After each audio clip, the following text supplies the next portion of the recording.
Olá, seja muito bem-vindo ao programa Ponto de Vista, o programa onde cada ponto de vista é a vista de um ponto. Nós queremos hoje, no nosso ponto de vista, discutir um pouco, como vimos no programa anterior, sobre educação. Ora, é um fato inegável que o humano não nasce pronto. A gente vai se fazendo, vai se construindo. Estamos num processo de nos tornarmos humanos. E nesse processo de nos fazermos humanos, nós contamos com a educação. Uma palavra que provém do latim, porque, como sabemos, o português é uma língua neolatina. A palavra educação, segundo estudiosos, provém ou da palavra educare ou da palavra educere. Educare no sentido de conduzir, de formar. Educere no sentido de extrair, retirar, vir à tona. Educação é justamente isso. Alguém nos educa, alguém nos conduz, alguém nos forma, entre aspas, alguém nos produz. Mas ao nos produzirmos, não somos uma folha em branco. Nós trazemos valores, trazemos elementos, trazemos considerações pessoais. Por isso é extrair, possibilitar, vir à tona. Somos seres educáveis, educantes, educadores, somos seres da educação. E ao falarmos de educação, é sempre importante termos em conta o processo educativo da história da humanidade. Ou seja, para que a gente possa entender a educação hoje, é necessário que entendamos o arco histórico de compreensão de toda a educação. Você já deve ter ouvido aquele velho ditado: as coisas novas possuem raízes antigas. Isto é, para compreendermos o hoje da nossa história, é necessário voltarmos ao ontem, ao nosso passado. Porque o presente, ele só é assim porque foi construído dessa maneira. Para que nós possamos entender alguns aspectos, alguns acenos do ato de educar de hoje, é necessário que nós também voltemos atrás. Não apenas um voltar atrás, por curiosidade, mas um voltar atrás para buscar luzes, elementos, situações norteadoras que possam iluminar o presente da educação. E é justamente isso que nós faremos no programa Ponto de Vista de hoje. Nós vamos fazer e construir um arco histórico do processo educativo, buscando, numa visão tanto quanto simplista, pensar alguns elementos que mostram a importância da educação para a gente. Vamos então a um primeiro momento da história da educação, que é chamado de pré-história ou educação primitiva. Como era a educação dos homens primitivos? Basicamente, não havia uma instituição organizada para educar a geração mais nova. Neste momento, na educação primitiva, a educação acontecia da seguinte maneira: os mais velhos educavam os mais novos, através de um processo de adequação. Sim, a geração mais nova, as crianças, elas deviam se adequar ao mundo de então, ao mundo adulto. O que elas faziam? Elas simplesmente imitavam o mundo adulto. Através de um processo de adequação, os mais velhos tentavam criar situações para adequar os mais novos às suas relações de sobrevivência, relações sociais, relações de festejos, relações religiosas. E os mais jovens, as crianças, imitavam os mais velhos. E alguém pode pensar: puxa, como eram primitivos, como eram atrasados. Ledo engano. Até hoje, em pleno século XXI, nós ainda usamos um método imitativo para as nossas relações educacionais. Basta pensar, você que é pai, você que é mãe, que tem lá o seu filho e sua filha com os seus 2 ou 3 anos. Tudo que os pais fazem, as crianças imitam.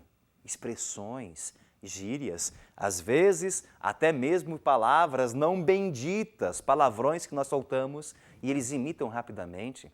É normal você, mãe, encontrar sua filha pequena vestindo os seus sapatos, querendo usar maquiagem, porque a criança tem como referência os adultos e ela quer imitar este processo. E é bom que nós indaguemos. Como nós adultos, estamos mostrando o mundo para as crianças. Nós esquecemos disso às vezes.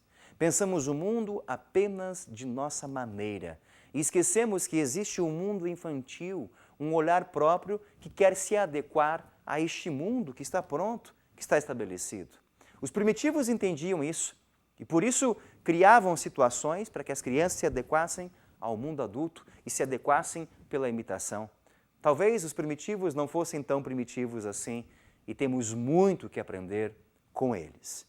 Mas, como nós sabemos, o tempo passa, o tempo voa, chegam as grandes civilizações da humanidade do mundo ocidental, de modo específico, a civilização grega e a civilização romana. Os gregos e os romanos trouxeram elementos inspiradores para a educação no mundo ocidental que até hoje são utilizados. Por exemplo, a própria palavra escola. A palavra escola provém do grego eskolé, que significa literalmente em grego lugar de convivência. Era um espaço em que os gregos organizavam na polis, na cidade, onde o Estado tinha a função de educar as crianças, como nós conhecemos até hoje. E como era essa educação que os gregos defendiam? Era uma educação para formar cidadãos. Sim, o velho chavão que ainda nós hoje usamos, uma educação para a cidadania, isso os gregos já faziam lá no século VI, VII, IV, III a.C. Toda a educação era para formar os meninos para viverem na polis, era para formar cidadãos. De que maneira era essa formação? Uma formação que privilegiasse a destreza do corpo, uma formação corporal, mas também a destreza da mente. O bom cidadão era aquele que defendia a sua polis, mas que pensava sobre a sua polis. Era aquele que era levado a buscar a verdade, a conhecer as coisas. Os gregos tinham essa perspicácia de formar gente com valores para atuar na polis. Os romanos copiaram, entre aspas, essa ideia dos gregos, mas com uma diferença. O Estado também era responsável pela educação, mas também o pai tinha uma função principal. Era aquilo que os romanos chamavam de potestas pater, ou pater potestas, o poder do pai. O pai na família era um ponto de referência para as crianças. Até os 7 anos, a criança aprendia as noções básicas de relação com a família. A partir dos 7 anos, ele era levado para o ginásio, para a escola, onde ele aprendia a cultura, o conhecimento, a religião, as letras, a música, a gramática, e ali ele ia se tornando um cidadão valoroso, corajoso para atuar. Talvez nós pudéssemos hoje recuperar um pouco desse sentido. Qual sentido? Uma educação para a cidadania. Um educar que leve em conta formar gente para viver com o outro e não apenas transmitir conhecimento. Transmitir conhecimento é importante, mas não apenas isso. É um conhecimento que leva em conta justamente o processo educativo para a vivência na polis. Os gregos e os romanos podem nos ensinar muito bem isso na nossa arte de educar. É aquilo que eu disse no comecinho do nosso programa, as coisas novas têm raízes antigas. Precisamos olhar o passado com essa perspectiva de aprender, tirar elementos para que nós possamos cada vez mais aprofundar o nosso presente com um olhar para o futuro. Este é o programa Ponto de Vista, hoje conversando sobre o arco histórico da educação. Este é o programa Ponto de Vista, conversando contigo hoje sobre um arco histórico do processo educativo.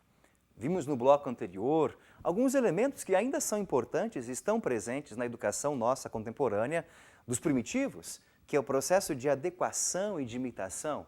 Educação também é isso.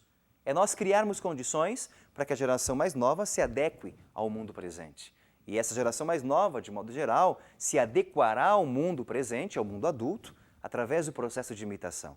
Vimos que os gregos e os romanos articulavam o processo educativo sempre numa perspectiva mais ampla. Se educava o indivíduo para a relação na polis ou na civitas, na cidade. Queremos continuar esse arco histórico da educação, pensando alguns elementos ainda para o hoje da educação. Vamos ver um pouquinho como se efetuava a educação na Idade Média. Ora, na Idade Média, como nós sabemos, havia uma compreensão de mundo chamada teocentrismo, em que todas as relações estabelecidas, relações econômicas, sociais, políticas, culturais e, claro, religiosas, eram estabelecidas a partir do pressuposto do teocentrismo, ou seja, tudo era envolvido por essa questão religiosa, teológica, onde a igreja era, de certa maneira, a representante de Deus aqui na Terra e articulava as relações estabelecidas. É normal, então, que a educação no medievo se estruture a partir de uma vertente também religiosa, também eclesiástica. Basicamente, a educação medieval seguirá 3 pressupostos do educar. Primeiro, a educação medieval é uma educação para a moralidade. Segundo, é uma educação voltada e especificada a partir de princípios evangélicos. Terceiro, é uma educação voltada para a escatologia. Expliquemos cada um desses elementos. A educação medieval é uma educação para a moralidade. Ou seja, cada humano que é educado no período medieval, ele encara o processo educativo, o conhecimento das letras, principalmente da Sagrada Escritura, num processo de educar para a minha conduta moral. Eu estudo para saber me relacionar corretamente. Ou em termos teológicos bem superficiais, eu estudo para viver na graça e não no pecado. Por isso, o estudar, o educar, envolve uma postura da moralidade. Esta moralidade tem algum substrato, que são os princípios evangélicos. Toda a educação no medieval, ela vai se tecer, se estabelecer a partir do princípio do Evangelho. O princípio do amor, do respeito, da cordialidade, da solidariedade, o princípio da preocupação com o outro. Terceiro elemento, na Idade Média, se tinha uma educação com aspectos escatológicos. Explico-me. A palavra escatologia provém do grego, eschaton. Eschaton em grego significa as coisas últimas. Uma mentalidade escatológica é aquela que pensa no mundo futuro, ou, se preferimos, no reino de Deus. Toda a educação medieval se tece a partir desses elementos, isto é, o monge, o religioso, a religiosa ou quem tinha acesso à educação na Idade Média, ele estudava, primeiro, para se comportar bem dentro da graça, moralidade. Esse comportar-se bem tinha como substrato o próprio Evangelho, princípios evangélicos. Mas em vista do quê? Em vista da vida futura.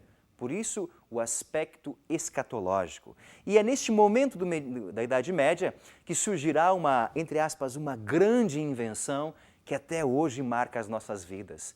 E, de certa maneira, é essa invenção que vai salvar a Idade Média daquilo que alguns chamam de Idade das Trevas, que é a criação das universidades. Sim, a universidade é uma criação medieval. Era universitas, o conhecimento generalizado, de certa maneira oferecido para todos, que vai possibilitar que a cultura clássica atravesse a Idade Média e chegue até a Idade Moderna e, consequentemente, até nós hoje. Por isso é importante que nos perguntemos também alguns elementos da educação da Idade Média que podem estar presentes no hoje nosso. Ora, toda educação deve ser uma educação para a moralidade, isto é, para os costumes, para as relações, para o fato de que nós vivemos em relações sociais. Eu sei que não existe uma disciplina chamada moral, como havia um tempo atrás, mas todo professor é professor de moral. Ele carrega no seu jeito de agir, no seu jeito de atuar pedagogicamente, valores e morais que são específicos dele e das suas relações. E no modo de educar, ele transmite esses valores também da moralidade. É importante que também nós pensemos numa vertente escatológica da educação. Não apenas de um mundo que há de vir futuro, mas pensar que este mundo, falando em termos físicos, tem os dias contados. A física prevê a lei da entropia, isto é, tudo que é vivo um dia acaba. É normal isso. É importante pensarmos que as nossas realidades hoje, elas também são passageiras. E a educação tem que abordar justamente esses aspectos. Isso são alguns elementos da Idade Média que podemos pensar para pensar o nosso ato pedagógico e educativo também no hoje. Como nós sabemos, o tempo passa, o tempo voa e chegamos a outros momentos da história, momento moderno e depois, consequentemente, o finalzinho da Idade Moderna, que instaura a Idade Contemporânea, que é justamente a Revolução Francesa. Com a mudança desse momento de ver chamado teocêntrico, surge um outro modo de ver que vem aí através do Renascimento, que é o antropocentrismo, que consequentemente gerará um novo modo de ver o mundo e vai se instaurar a partir do século XVI, XVII, um projeto de futuro para a humanidade. Um futuro baseado basicamente em 3 valores, que serão encampados pela Revolução Francesa: o valor da liberdade, da igualdade e da fraternidade. Sim, esses 3 valores não são apenas valores que procuram semear um novo jeito de ser, mas são um projeto de futuro para a humanidade. Liberdade, fraternidade e igualdade. E é normal que a educação proposta neste momento pensará nessas perspectivas. É preciso educar um homem livre, um homem que se sinta igual entre seus pares e um homem que se sinta irmão de todos. Sabemos que, infelizmente, esse projeto de construção de futuro não alcançou as suas bases. E aqui fica a grande dica para a educação de hoje. Precisamos de uma educação que seja uma educação voltada para a igualdade de todos, voltada para um ser que pense de maneira autônoma e livre, e voltada para um ser que possa construir relações de fraternidade. Uma educação assim, com certeza, será uma educação que não apenas pensa o mundo, mas uma educação também que transforma o mundo e cria mundos. Que a educação seja esse mote onde possamos pensar um mundo livre, igual, justo e fraterno. Este é o programa Ponto de Vista, apresentando para você alguns pontos de vista sobre a questão da educação. Obrigado pela sua audiência, até o próximo programa, um forte abraço, tchau, tchau.